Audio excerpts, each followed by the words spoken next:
On a stormy afternoon in May 1838, a sea of black-coated ministers filed out of Philadelphia's Seventh Presbyterian Church, physically abandoning their own General Assembly in a dramatic act of ecclesiastical mutiny. This dramatic procedural walkout was the public fracturing of one of America's most powerful religious institutions, exposing deep structural divisions within the historic Presbyterian Church in the United States. The watershed year of 1838 marked the formal theological fracture of the Presbyterian Church into two highly competitive, polarized factions, permanently known as the Old School and New School. Far from a minor administrative disagreement, this profound religious schism exposed deep philosophical fractures concerning the nature of divine grace, human accountability, and the corporate identity of the Church. The roots of this historic division emerged from the intersection of traditional Reformed orthodoxy with the rapidly shifting, highly democratic currents of early 19th century American life on the frontier. As the Second Great Awakening swept across the young American Republic, it generated a potent evangelical impetus that valued direct revivalistic efficacy and active, practical moral reform movements. While one segment of the Presbyterian Church viewed these passionate innovations as a dangerous departure from foundational creeds, another embraced them as essential tools to Christianize the expanding West. This ongoing dialectic between a defensive, rigid confessionalism and a fluid, experimental pietism created escalating friction over several decades, deeply dividing the church's regional leadership and general membership. Ultimately, differences regarding theological definitions, institutional mechanisms of mission work, changing gender expectations, and high-profile heresy trials converged, threatening to completely shatter the established ecclesiastical framework of the Church. Today, we trace the intricate origins of the New School movement, exploring the conceptual shifts and intense environmental pressures that made the Great Schism of 1838 inevitable. The intellectual genesis of New School Presbyterianism emerged from New England's evolving theological landscape, where the traditional rigorous Calvinism inherited from historical creeds underwent a highly significant revision. The earliest ideological variations manifested through the work of Samuel Hopkins, whose controversial writings on Hopkinsianism offered the first major challenge to long-established Reformed theology. Samuel Hopkins provoked intense theological controversy by completely denying the direct imputation of Adam's sin and discarding the traditional penal substitutionary understanding of Jesus Christ's atonement.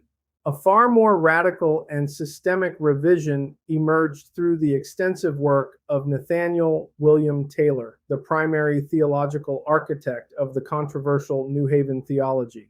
Hoping to defend the rationality of Christian doctrine, Nathaniel William Taylor actively altered the basic mechanics of how human sinfulness and spiritual regeneration were traditionally understood. Traditional Reformed orthodoxy posited that humanity inherited both legal guilt and corruption, but Nathaniel William Taylor reconfigured this paradigm to focus entirely on personal moral accountability.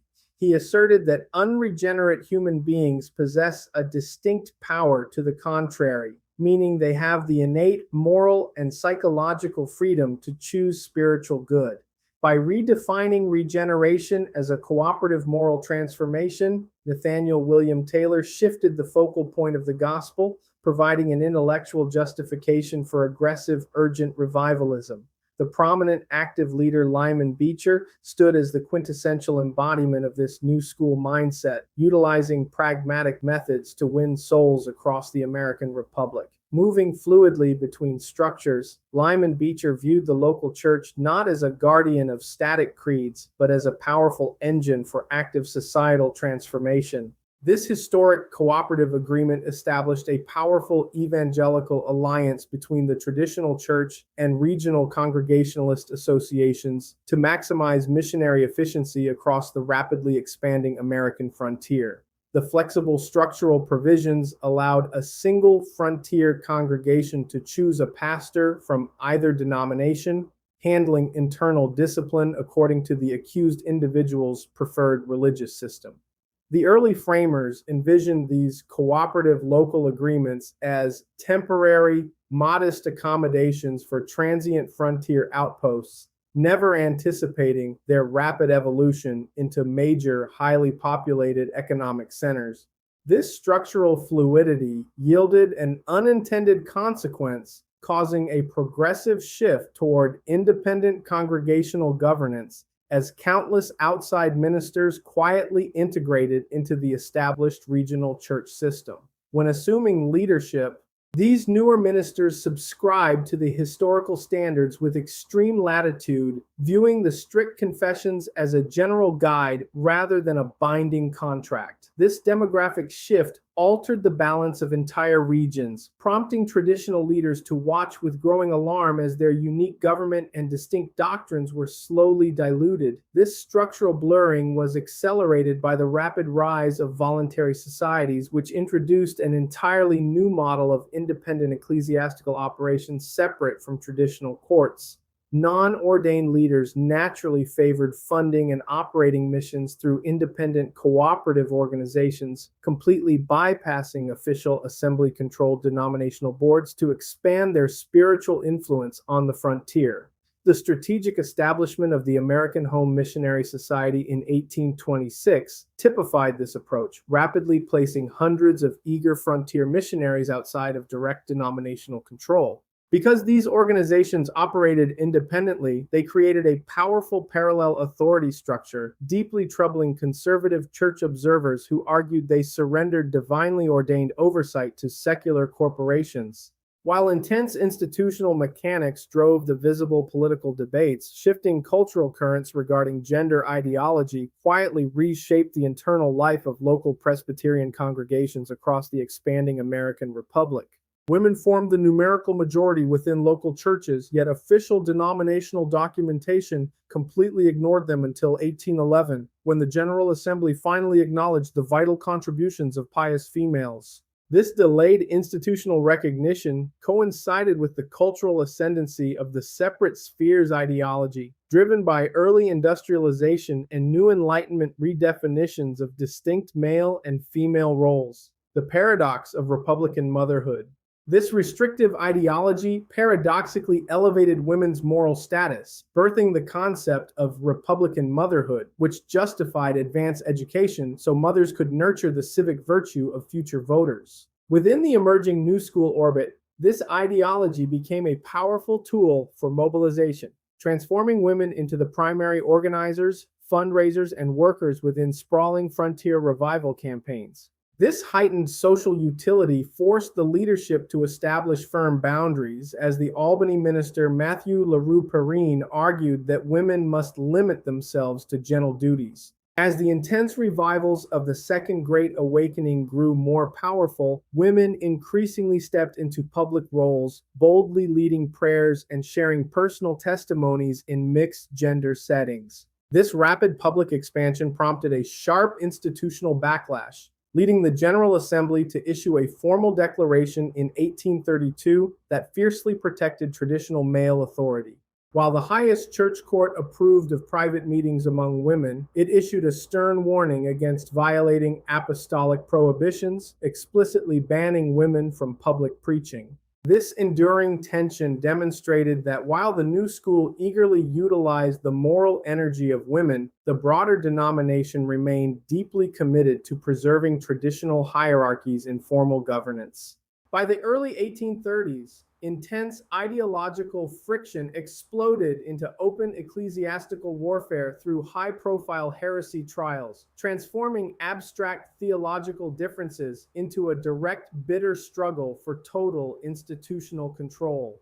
The charges against Barnes. The opening volley occurred when Albert Barnes was brought to trial, as conservative critics fiercely asserted that his popular writings rejected orthodox positions on the absolute bondage of the human will. Albert Barnes maintained that viewing future generations as legally guilty for Adam's ancient sin was completely unjust, framing salvation instead as a universal offer that individuals could naturally accept. The case ascended to the 1831 General Assembly, where the organized New School faction successfully secured a voting majority and completely acquitted Albert Barnes, deeply frustrating Traditionalist leaders. The battle line soon shifted to Pennsylvania, where George Duffield faced formal prosecution in 1832, accused of compromising total depravity by redefining the mechanics of human conversion. George Duffield suggested the Holy Spirit operates through moral suasion rather than physically recreating the soul, driving New School ministers into a highly defensive alignment to protect their peers. The climax arrived when Old School champion Joshua L. Wilson brought formal heresy charges against Lyman Beecher, accusing him of rendering an insincere subscription to the historical standards. Lyman Beecher defended his evangelistic methods skillfully, arguing they were fully compatible with the confession, which led both his local presbytery and regional synod to completely exonerate him. Joshua L. Wilson appealed the verdict, but the complex case languished unresolved during the 1836 General Assembly, leading the frustrated prosecutor to completely abandon the judicial trial. These repeated acquittals proved the judicial machinery was compromised, forcing conservative leaders to shift from individual prosecution to sweeping legislative action to preserve the purity of the church. By 1836, the judicial machinery of the Reformed Church had ground to a virtual halt. The high-profile exonerations of Albert Barnes, George Duffield, and Lyman Beecher sent a clear message.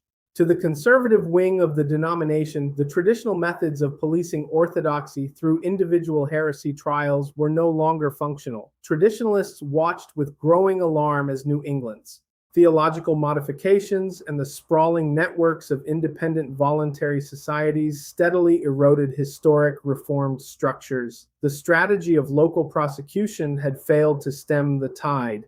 But the Old School leaders were not about to surrender the identity of their church without a fight. Realizing they could not defeat the New School in the courtroom, they shifted their focus to a far more sweeping, aggressive arena, a coordinated legislative takeover of the upcoming General Assembly. What occurred when this conservative coalition finally seized the voting majority? In our next episode, the Cold War of theology turns into a scorched earth administrative coup. We will witness the dramatic events of the 1837 Assembly, the sudden expulsion of 50,000 believers, and the historic moment when a physical walkout split the denomination in two. Stay tuned for part 2. Outcasting the New School faction.